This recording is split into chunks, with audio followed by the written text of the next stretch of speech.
Welcome to trace परीक्षा।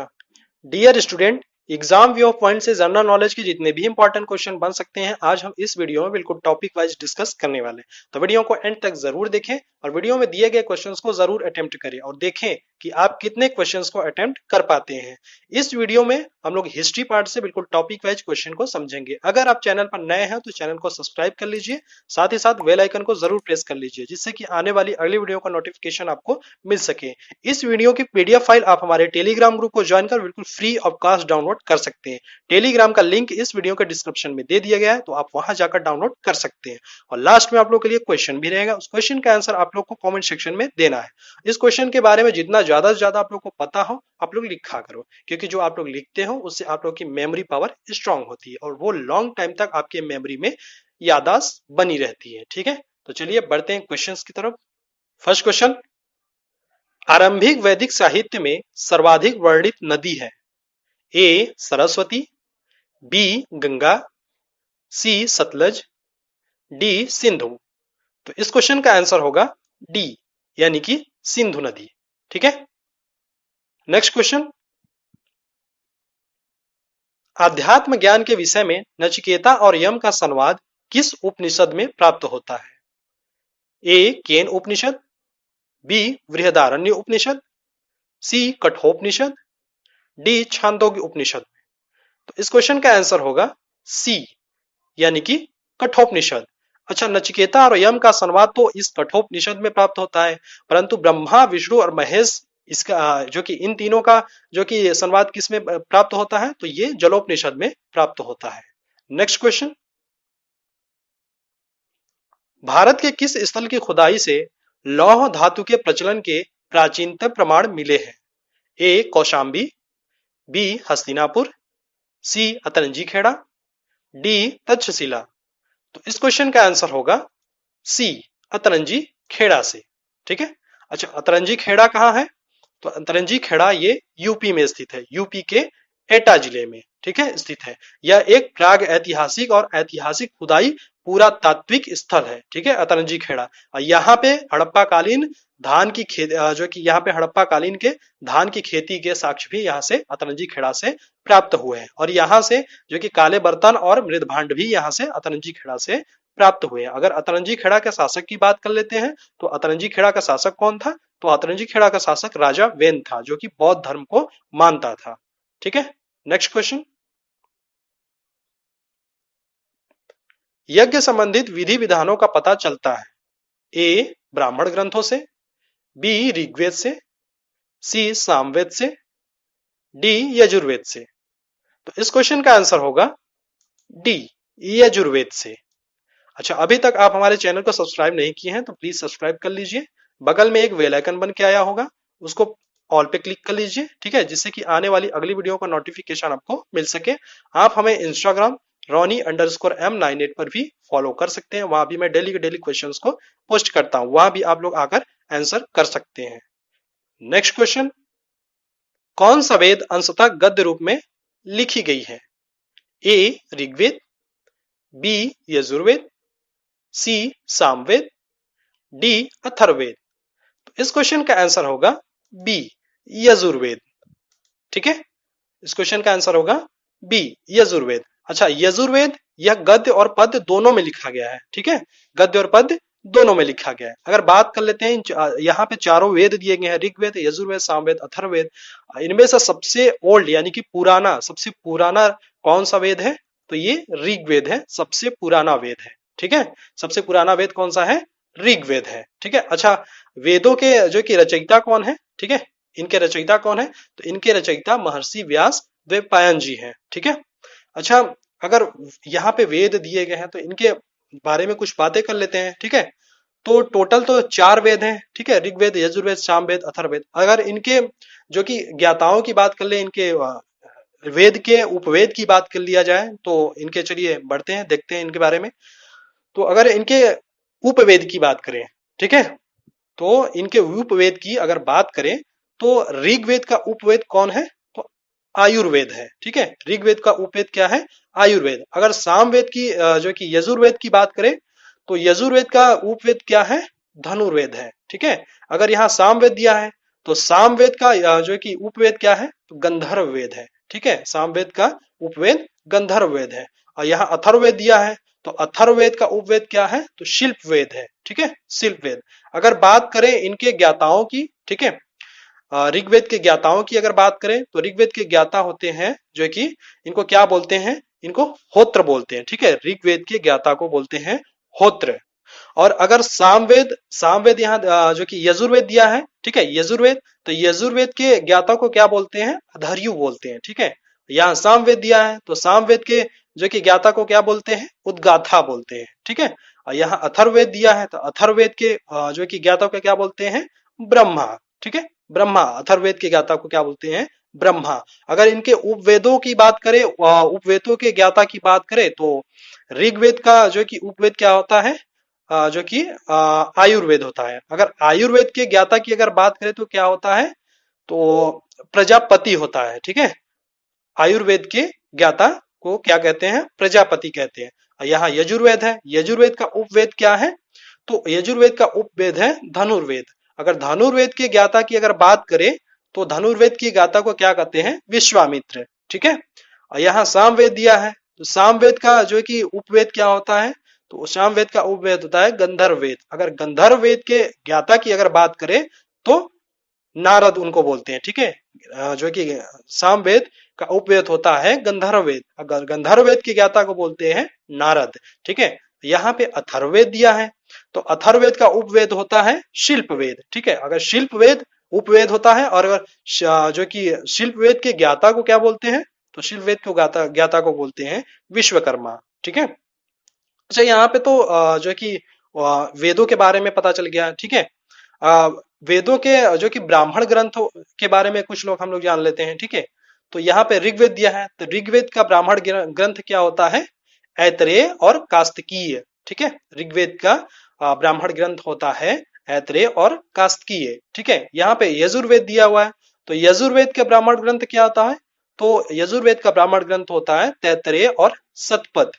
यहाँ पे सामवेद दिया है तो सामवेद का ब्राह्मण ग्रंथ क्या होता है, तो सामवेद का ब्राह्मण ग्रंथ होता है पंचवीस। ठीक है, अथर्ववेद है तो अथर्ववेद का जो कि ब्राह्मण ग्रंथ क्या होता है, गोपद ब्राह्मण ग्रंथ। ठीक है, गोपद ब्राह्मण ग्रंथ।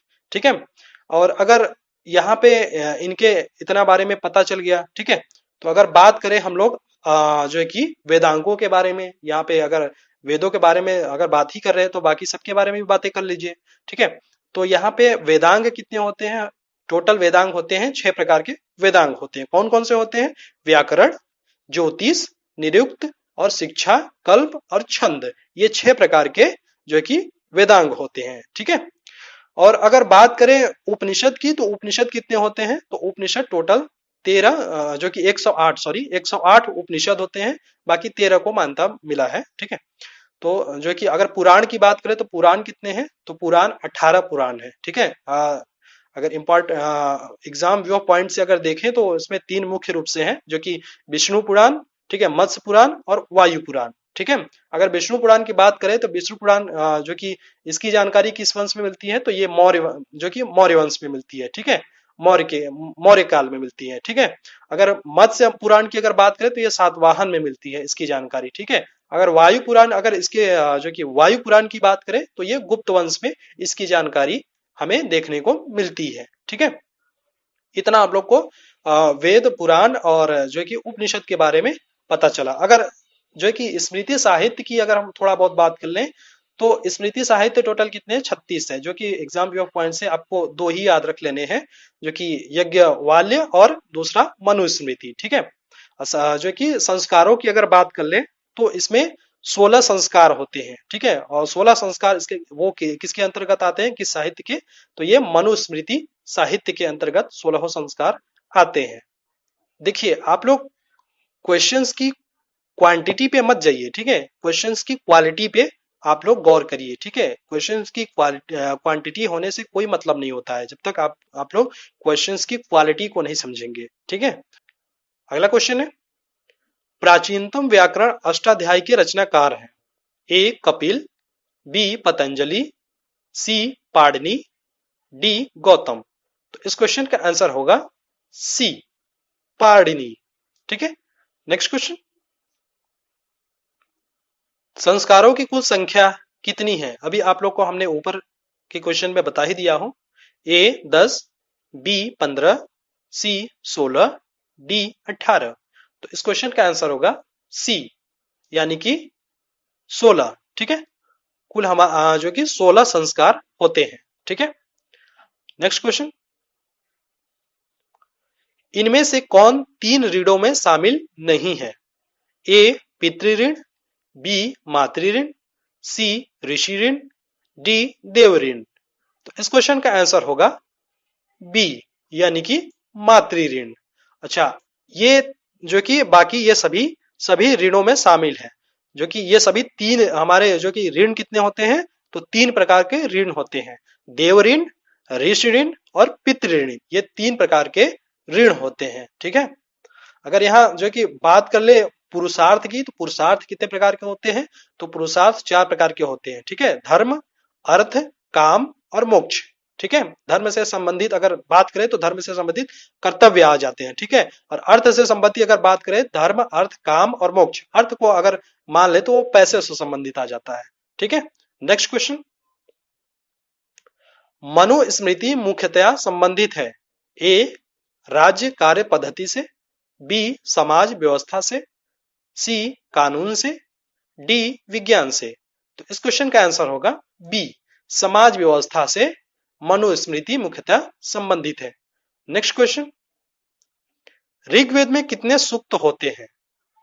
ए 1018, बी 1128, सी 1028, डी 1027। तो इस क्वेश्चन का आंसर होगा सी, 1028 सूक्त होते हैं, सूक्ति। ठीक है, नेक्स्ट क्वेश्चन, इनमें से किसे भारतीय परमाणुवाद का जनक कहा जाता है? ए महर्षि पतंजलि, बी महर्षि कणाद, सी महर्षि गौतम, डी महर्षि कपिल। तो इस क्वेश्चन का आंसर होगा बी, महर्षि कणाद को, ठीक है, पर भारतीय परमाणुवाद का जनक कहा जाता है। नेक्स्ट क्वेश्चन, हर्यक वंश के किस शासक को कुड़ी कहा जाता था? A Bimbisara, B Udayan, C Ajatashatru, D A और बी दोनों को। तो इस क्वेश्चन का आंसर होगा सी, अजातशत्रु को हर्यक वंश का के शासक को कुड़ी कहा जाता था। ठीक है, ये अजातशत्रु हर्यक वंश का शासक था, जो कि इसको कुड़ी कहा जाता था। नेक्स्ट क्वेश्चन, पाली ग्रंथों में गांव के मुखिया को क्या कहा गया है? ए ज्येष्ठक, बी भोजक ग्राम भोजक, सी ग्रामक, डी ग्रामपति। तो इस क्वेश्चन का आंसर होगा बी, ग्रामक या ग्राम भोजक। ठीक है, पाली ग्रंथों में गांव के मुखिया को भोजक या ग्राम भोजक कहते हैं। ठीक है, नेक्स्ट क्वेश्चन, 16 महाजनपदों की सूची उपलब्ध है। ए महाभारत में, बी रामायण में, सी अंगुत्तर निकाय में, डी छांदोक उपनिषद में। तो इस क्वेश्चन का आंसर होगा सी, अंगुत्तर निकाय में। ठीक है, 16 महाजनपदों की सूची उपलब्ध है अंगुत्तर निकाय में। नेक्स्ट क्वेश्चन, पहला ईरानी शासक जिसने भारत के कुछ भागों को अपने अधीन किया था? ए साइरस, बी कोम्बिसिस, सी टेरियस, डी जेरसिस। तो इस क्वेश्चन का आंसर होगा सी, यानी कि डेरियस। ठीक है, इस क्वेश्चन का आंसर होगा सी, डेरियस ने। अच्छा, डेरियस के बाकी नाम भी होते हैं। ठीक है, जैसे इसको डेरियस को दारा प्रथम भी बोलते हैं, दारा बहु भी बोलते हैं। ठीक है, ये ईरान के अखमनी वंश का शासक था। ठीक है, डेरियस। नेक्स्ट क्वेश्चन, गृहपति का अर्थ है? ए धनी व्यापारी, बी गरीब व्यापारी, सी धनी किसान, डी इनमें से कोई नहीं। तो इस क्वेश्चन का आंसर होगा सी, यानी कि धनी किसान को गृहपति कहते हैं। ठीक है, गृहपति का अर्थ होता है धनी किसान। नेक्स्ट क्वेश्चन, इनमें से किस एक नदी को पहले वितस्ता नाम से जाना जाता था? ए सतलज, बी तुंगभद्रा, सी झेलम, डी भारतपूसा। तो इस क्वेश्चन का आंसर होगा सी, झेलम नदी को पहले वितस्ता कहा जाता था। वर्तमान में अब वितस्ता को झेलम नदी के नाम से जाना जाता है। अच्छा है, तो जम्मू कश्मीर झेलम नदी के किनारे बसा हुआ है। ठीक है, नेक्स्ट क्वेश्चन। किस शासक ने बौद्धों के लिए विख्यात विक्रमशिला विश्वविद्यालय की स्थापना की थी?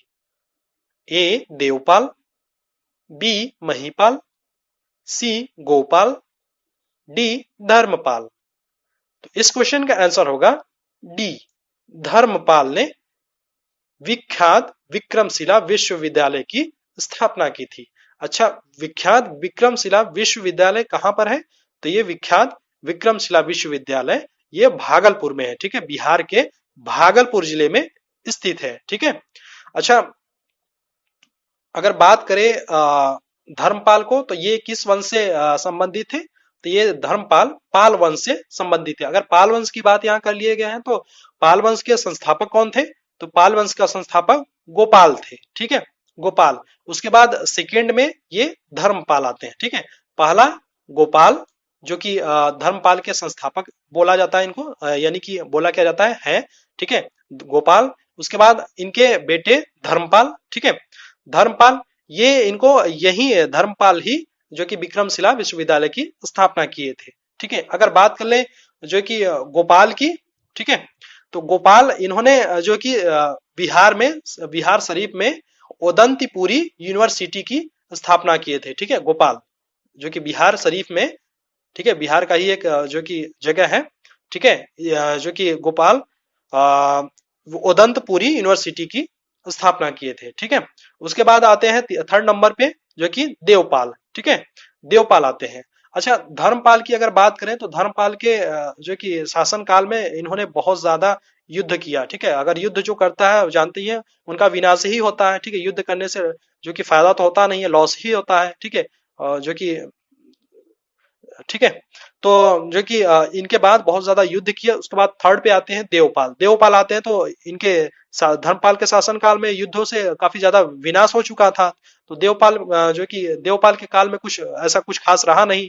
तो उसके बाद फोर्थ नंबर पे आते हैं महीपाल। ठीक है, महीपाल, फोर्थ नंबर पे महीपाल आते हैं। इनको जो कि पाल वंश का द्वितीय संस्थापक भी माना जाता है, क्योंकि देवपाल के जो कि धर्मपाल के, सॉरी, धर्मपाल के शासन काल में युद्ध की वजह से बहुत ज्यादा जो कि क्षति हो गई थी, मतलब काफी आर्थिक स्थिति पीछे जा चुकी थी। तो ये महीपाल के शासन काल में जो कि काफी ज्यादा उछाल देखने को मिलता है। ठीक है, जो कि इसीलिए इनको महीपाल को जो कि पाल वंश का द्वितीय संस्थापक माना जाता है। Next question.